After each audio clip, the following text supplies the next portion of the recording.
Salut tout le monde, je vous retrouve ce soir pour débriefer la troisième étape du Tour d'Italie. Aujourd'hui, nous avions 160 km de Valona à Valona, dernière étape sur le sol albanais avant une journée de repos transitoire pour rejoindre la botte italienne. Cette troisième étape était assez illisible dans son scénario en raison d'une belle ascension dans le dernier tiers de course, 10 km 700 à 7,4% de moyenne, sommet à 40 bornes de la ligne d'arrivée. C'est une échappée de 6 coureurs qui va ouvrir la route dans les premières heures de course. On retrouve à l'avant Dries de Bondt pour Decathlon, Mark Donovan pour Q36, Lorenzo Germani pour Groupama, Chris Hamilton pour Team Picnic, Alessandro Tonelli pour la Polti et Joshua Tarling, le vainqueur de la veille, pour Ineos. À 93 km de l'arrivée, après le passage de la première des deux difficultés de la journée, le groupe de 6 a 3 minutes d'avance sur le peloton. Lidl et Red Bull font le tempo en tête de peloton, Red Bull en protection de maillot rose, Primoz Roglic, Lidl en contrôle de l'échappée pour Mats Pedersen. La situation de course ne va pas évoluer jusqu'au pied de la dernière ascension à 50 km de l'arrivée. Les 6 coureurs à l'avant ont alors 1 minute 10 d'avance sur le peloton. A priori, avec un si faible écart, ça semble bien compliqué pour l'échappée de rejoindre l'arrivée en vainqueur. Se pose alors la question, est-ce que les gars du général vont avoir des velléités dans cette ascension ? Dans le cas contraire, quels vont être les sprinteurs en mesure de s'accrocher à la roue des Lidl de Mats Pedersen? Premier indicateur, dans les premiers kilomètres de cette montée, Lidl emmène à son rythme, tranquille. Les favoris du général ne semblent pas décidés à hausser le tempo. Dries de Bondt est distancé en tête de course. Caden-Groves est lui distancé dans le peloton. Wout van Aert, quant à lui, traîne en queue de peloton. Et à 7 km du sommet, alors que Lidl se rapproche de l'échappée, ça bouge en tête de peloton. Lorenzo Fortunato d'Astana, Peyo Bilbao de Bahreïn et Gianmarco Garofoli de Soudal attaquent. Wout van Aert est distancé. Fortunato est extrêmement impressionnant et l'Italien revient très vite sur l'échappée qui éclate à l'avant. Hamilton et Tonelli se débarrassent de leurs compagnons de fortune. À 4 km du sommet, Bilbao et Fortunato rentrent à l'avant.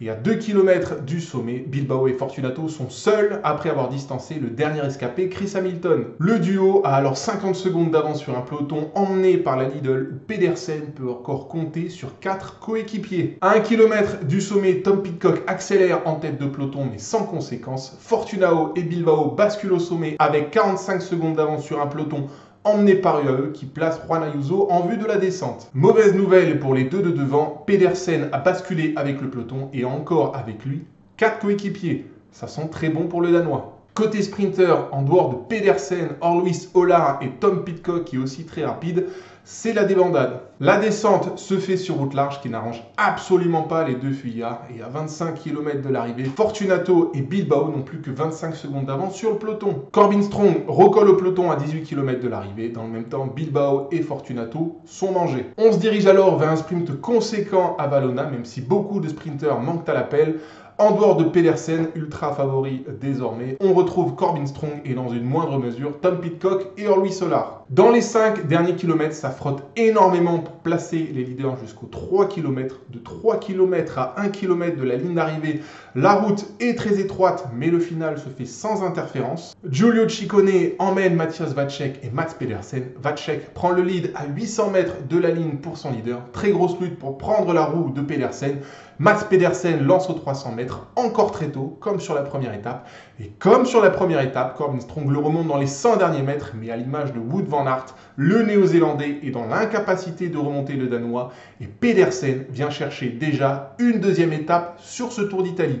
Devant Corbin Strong, Orluis Solar est à nouveau 3e, Brandon Rivera est 4e, et après ce défilé italien, Zambanini, Oldani, Vandrame, Marcelluzzi, Fiorelli et Scaroni complètent le top 10. Au général, avec cette victoire et les 10 secondes de bonification, Mats Pedersen reprend le rose à Roglic. Au-delà de ça, rien ne bouge dans les 10. Côté débrief, peu de choses à dire sur cette étape qui nous a livré une nouvelle masterclass de l'équipe Lidl, facilitée quand même par la passivité des adversaires de Pedersen. Il faut dire quand même que de tous les sprinters, Pedersen, c'est bien le meilleur grimpeur et que le profil du convenait donc extrêmement bien. Dans ces conditions, seuls les favoris du général auraient pu inquiéter Mats Pedersen et la Lidl s'ils s'étaient livrés bataille dans cette dernière ascension. Seuls Fortunato et Bilbao ont essayé, mais à deux contre un peloton emmené à pleine vitesse sur route large dans la descente, c'était mission impossible. En fin de compte, victoire très logique et sans surprise de Mats Pedersen à Valona. Alors ça n'enlève absolument rien à la perf des Lidl qui a encore fait parler son collectif aujourd'hui. Au classement distinctif, Mats Pedersen prend le large au cyclamen. Côté grimpeur, l'info du jour, c'est que Fortunato est très intéressé par le maillot bleu et surtout qu'il a de super jambes. Mais ça, on le savait déjà. Je rappelle que Fortunato, c'est le 4e du dernier tour de Romandie. Clairement, ça ne sent pas bon pour les adversaires de l'Italien dans la conquête de ce maillot de meilleur grimpeur. Demain, nous avons une première étape de repos pour rejoindre les Pouilles au sud de l'Italie. Mardi, 4e étape de 187 km d'Alberobello à Lecce, étape plate. Il y aura très peu de chances pour les échapper. D'autant que les sprinteurs voudront se disputer l'étape, une étape bien plus accessible que la première et la troisième d'aujourd'hui. Côté favori, immanquablement, on va se tourner du côté de Mats Pedersen, mais dans cette équation-là, on va pouvoir intégrer Sam Bennett, Caden Groves, Paul Magnier, Milan Fretin, Corbin Strong, Matteo Moschetti ou encore Olaf Koy et Wout van Aert de la Visma.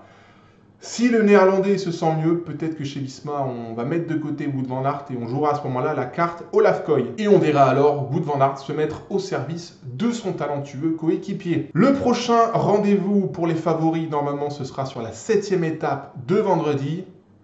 Il y a de la route encore. Je rappelle, les premières étapes en Italie sont quand même plus estampillées sprinter, voire échappées sur la 6e, mais on y reviendra. De mon côté, je vous laisse ici. On se capte mardi soir pour le débrief de la 4e étape. D'ici là, portez-vous bien et à très vite. Salut, bye bye.